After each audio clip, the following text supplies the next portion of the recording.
As soon as we reached the deck, the second mate gave the command, "Mizzen to gallant clewlines and buntlines," and went up to the poop deck. He stood by the halyards, ready to lower the sail. As I walked to the starboard clewline, I saw the captain on deck.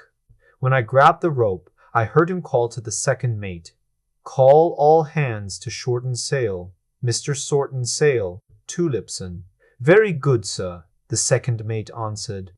Then he turned to me. "Go forward, Jessup, and call all hands to shorten sail." I heard him telling Tammy to wake the mate as I left. When I got to the forecastle, I looked into the starboard doorway and saw some men getting ready to sleep. "All hands on deck, shorten sail," I shouted, stepping inside. "Just what I said," one of the men grumbled. "They can't seriously think we're going up the masts after all that's happened," said another. "We've already been up to the main royal," I said. The second mate came with us. "What?" said the first man. "The second mate himself?" "Yes," I said. The whole watch went. "And what happened?" "Nothing," I said. "Nothing at all. I don't like going up again after what's been going on." "Well," I replied, "it's not about liking it. We've got to take down the sails or we'll be in trouble." One of the apprentices said, "The pressure is falling. Come on, boys."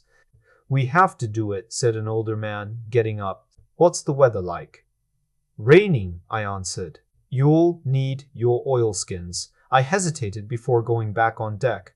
From a bunk in the shadows, I thought I heard a faint moan. Poor guy, I thought.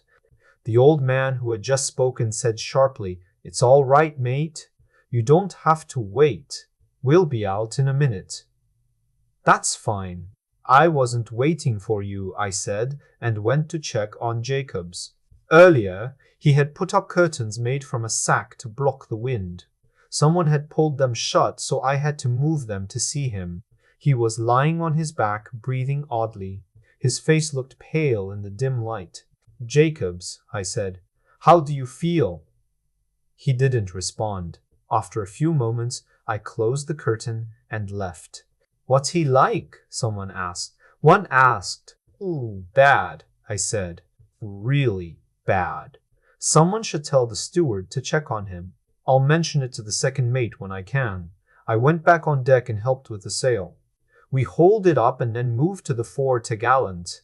Soon, the other watch came out with the mate and started working on the main sail. By the time they were ready to secure it, we had finished the foresail. Now all 3 topgallants were ready to be furled. Let's not have any hesitation this time. Back near the mainmast, the mate's men stood close together. It was too dark to see them well. I heard the mate cursing, then stopping. "Be quick, men." Stubbins climbed into the rigging. "Come on," he shouted. "We'll finish before they even start." Plummer followed. Then Jaskett, me, and Quine, who had been called from lookout duty. Then he ran to help the mate's men. I heard them talking, and as we reached the foretop, I could tell they were starting to climb too. Later, I found out the second mate had climbed to the mizzen topgallant with the 4 apprentices after getting the others going. We went up slowly, holding the rigging with one hand and the ship with the other. Stubbins reached the crosstrees first, when suddenly he let out a sharp cry, like the second mate had earlier, and then turned to shout at Plummer. "You nearly knocked me off the rigging." "You idiot. I didn't touch you." "Who are you yelling at?" "You!" Stubbins shouted. Before he could say more, Plummer shouted loudly. "What's going on, Plummer?" I shouted. "Don't you 2 dare fight up there." But all I got in response was more shouting and cursing from both. "They're going to fall," I shouted. "They'll fall for sure." I grabbed Jaskett's boot. "What are they doing? Can't you see?" I shook his leg. At my touch, he started screaming, "Oh! Oh! Help! Help!" "Shut up!" I yelled. Then, from down by the maintop, I heard more shouting, men crying out in fear, cursing, screaming. Someone yelled, "Get down! Get down! Down! Down!" Blast! Then his voice was drowned out by more terrified cries in the night. I tried to get past old Jasket, but he was clinging tightly to the rigging. The best way to describe his position is that he was spread across it, as much as I could see in the dark. Above him, Stubbins and Plummer were still shouting and cursing, and the shrouds were shaking as if they were fighting hard. Stubbins seemed to be yelling something specific, but I couldn't make it out. I got angry at feeling so helpless and started shaking and pushing Jasket to make him move. "Damn you, Jasket," I shouted. "You cowardly old fool.